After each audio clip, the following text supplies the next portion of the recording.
With National Native News, I'm Art Hughes in for Antonio Gonzalez. A half dozen members of Congress joined nearly 20 tribes and tribal organizations at the U.S. Capitol Tuesday to speak out against the Trump administration's plans to pursue oil and gas development in Alaska's Arctic National Wildlife Refuge.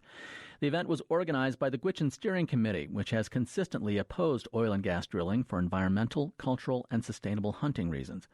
New Mexico Congresswoman-elect Deborah Haaland of Laguna Pueblo says the Trump administration's push for oil and gas extraction puts corporate profits ahead of people and the environment. I feel very confident that the Indigenous people of Alaska know how to care for their land, and that's what we're here to support.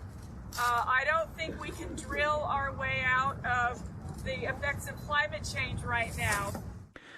A company has applied for permission to conduct seismic tests within the Arctic Refuge as early as January. The resulting survey will be used by potential bidders for oil leases as early as next summer. Meanwhile, Mother Jones magazine reports an internal memo circulated within the Department of Interior earlier this year warned that oil exploration in the Arctic Refuge could be detrimental to fragile polar bear populations. The magazine reports the memo was authored by the state's Office for U.S. Fish and Wildlife. The report suggests the Trump administration is ignoring potential environmental harm with its rhetoric for aggressive oil and gas development. A new shelter is opening on a plot of land in Minneapolis owned by the Red Lake Nation to help homeless people at an encampment that cropped up along a 6-lane highway in the city. The encampment is dubbed the Wall of Forgotten Natives for the many Native people residing there. Melissa Townsend has more. The $1.5 million shelter is called a navigation center, and it's unlike any other shelter in Minneapolis. It is staffed with people offering support services. It's open 24 hours a day, and there are no sobriety requirements for entry. It is also temporary. The shelter, which opened this week, is slated to close in May. Minneapolis city officials say they are moving camp residents from their tents to the navigation center this week. Many Native leaders in the region support the move. Mike Gozi is CEO of the American Indian Community Development Corporation. I just haven't found the camp to be a sustainable housing option.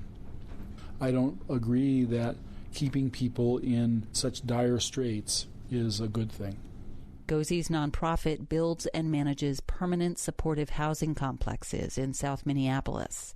While he supports the temporary shelter, he says he'd like to see city, county, state, and tribal officials plan more long-term, affordable, supportive housing for natives experiencing homelessness. In the meantime, some camp residents have said they prefer to stay in their tents, and they will not be moving to the navigation center. City officials have not given any details on what will happen to the tent camp or the people who say they want to stay.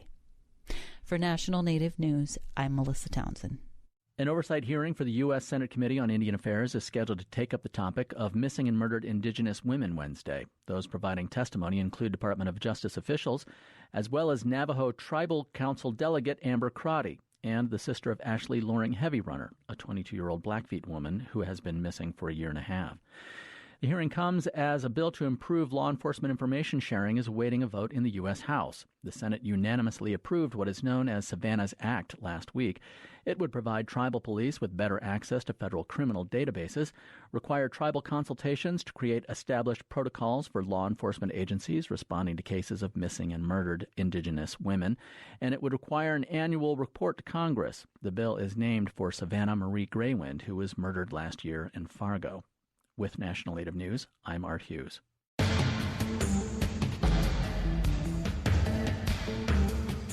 National Native News is produced at the Annenberg National Native Voice Studios by Kawanak Broadcast Corporation. Funding is by Odawi Law Group, provider of Indian law solutions, and by the Corporation for Public Broadcasting, with support from the Public Radio Satellite System.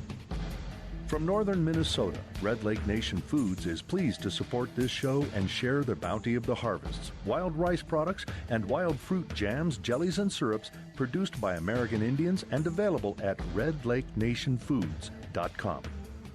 Support by Ramona Farms, offering wholesome and delicious foods from our heirloom crops as our contribution to a better diet for the benefit of all people.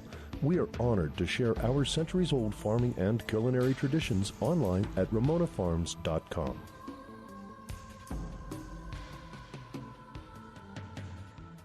Native Voice One, the Native American Radio Network.